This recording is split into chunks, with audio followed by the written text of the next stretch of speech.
ইসলাম পালনের ন্যূনতম অধিকার বাংলার মানুষকে তারা দিতে চায় না। আমরা স্পষ্ট করে বলি, এই বাংলাদেশে ধর্ম পালনের কারণে কোন মানুষের প্রতি আর কোন জুলুম আমরা হতে দেব না।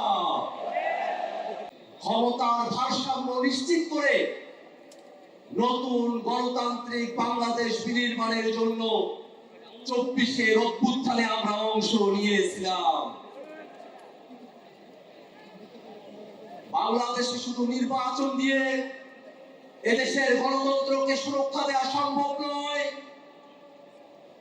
14, 18, 24-এ নির্বাচন হয়েছে, কিন্তু বাংলাদেশের গণতন্ত্রকে সুরক্ষা দেওয়া সম্ভব হয় নাই। এদেশের গণতন্ত্রকে সুরক্ষা দিতে হলে নির্বাচনের পূর্বেই মৌলিক সংস্কার বাস্তবায়ন করতে হবে। ক্ষমতার ভারসাম্যের প্রশ্নে উচ্চ কক্ষে ভোটের অনুপাতে পিআর পদ্ধতিতে নির্বাচন আয়োজন করতে হবে।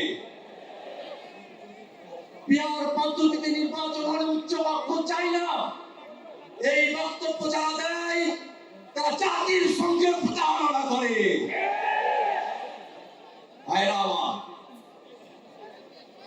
এই বাংলাদেশের মানুষেরা দীর্ঘ সময় ধরে জেল, জুলুম, রিমান্ড, গুম, খুন, ক্রুশফায়ার, আয়নাঘর, গণহত্যা, মানবতা বিরোধী অপরাধের মধ্য দিয়ে আমাদেরকে জীবন অতিবাহিত করতে হয়েছে। এই বাংলাদেশের মুসলমানরা তার সংখ্যায় বেশি হলেও অধিকার এবং মর্যাদার প্রশ্নে অপরায়ণ করে তাদেরকে সংখ্যা লঘুর থেকেও ছোট করে রাখা হয়েছে। ইসলাম পালনের ন্যূনতম অধিকার বাংলার মানুষকে তারা দিতে চায় না। আমরা স্পষ্ট করে বলি, এই বাংলাদেশে ধর্ম পালনের কারণে কোন মানুষের প্রতি আর কোন জুলুম আমরা হতে দেব না। এদেশের মুসলমান, হিন্দু, বৌদ্ধ, খ্রিস্টান সকল ধর্মের মানুষ সকলে শান্তিতে বসবাস করবে। জুলাই অভ্যুত্থানে এটাই আমাদের প্রত্যাশা। ভাইরা আমার, এই বাংলাদেশের মানুষের উপরে আওয়ামী লীগ এবং তার দোসরেরা যে গণহত্যা এবং মানবতা বিরোধী অপরাধ সংঘটিত হয়েছে, সেটাকে যদি বিচারের আওতায় না নিয়ে আসা হয়, 24-এর সাহিত্যের সঙ্গে বেইমানি করা হবে। অতএব বাংলাদেশে ভবিষ্যতে যাতে আর কোনো ফ্যাসিবাদ এবং স্বৈরাচার জন্ম নিতে না পারে, ঠিক এই কারণে আওয়ামী লীগ এবং তার দোসরদেরকে অবিলম্বে বিচারের আওতায় দাঁড় করাতে হবে। ভাইরা আমার, বাংলাদেশে জাতিসংঘের মানবাধিকার কমিশনের অফিস হবে। রাজনৈতিক দলগুলোকে আলোচনার বাইরে রেখে অন্তর্বর্তীকালীন সরকার এই সিদ্ধান্ত নিতে পারে না।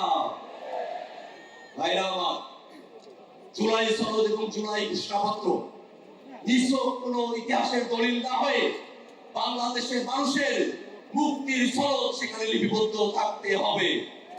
মৌলিক সংস্কারের ভিত্তিতে জুলাই সনদ প্রণয়ন করে সেটাকে সুরক্ষা দিয়ে বাস্তবায়নের জন্য লিগ্যাল ফ্রেমওয়ার্ক অর্ডারের মধ্য দিয়ে এলএফএ করে সেটাকে বাস্তবায়ন করতে হবে। ভাইরা আমার, বাংলাদেশের মানুষেরা নতুন একদিনের প্রত্যাশা করে, যে নতুন দিনে বাংলাদেশের ফ্যাসিবাদ বিরোধী সকল পক্ষ ফ্যাসিবাদের বিরুদ্ধে বাংলাদেশের স্বাধীনতা সার্বভৌমত্বকে রক্ষায় একযোগে কাজ করবে।